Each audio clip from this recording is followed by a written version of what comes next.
आज 12/7/2025 आणि सकाळी 6 वाजल्यापासून ट्रॅकला सुरुवात करून आम्ही करपेवाडी गाठून पुढे आलेलो आहे. जवळजवळ 20-25 किलोमीटरचं अंतर तोडून आता आम्ही करपेवाडीच्या डोंगरामध्ये पावनखिंडीच्या दिशेने वाटचाल करत आहे. आपले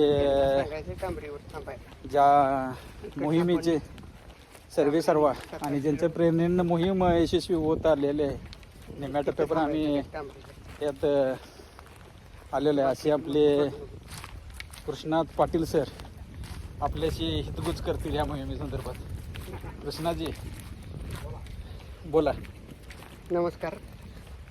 आज दिनांक 12/7/2025 रोजी आमचा हा साधारण 3रा ट्रेक चालू आहे. अतिशय निसर्गाच्या सानिध्यात अगदी छान वातावरणात हा ट्रेक आमचा चालू आहे. साधारण 25 किलोमीटरच्या या टप्प्यासाठी आमच्यासोबत दीपक पाटील साहेब, जस डॉक्टर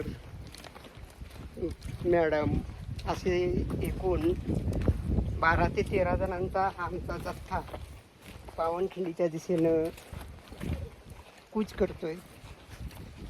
सर्वांनी ट्रेक कंप्लीट करावं आणि या सुवर्ण क्षणाचा लाभ घ्यावा. धन्यवाद पाटील साहेब, आपलं मार्गदर्शन आम्हाला मोलाचं आहे.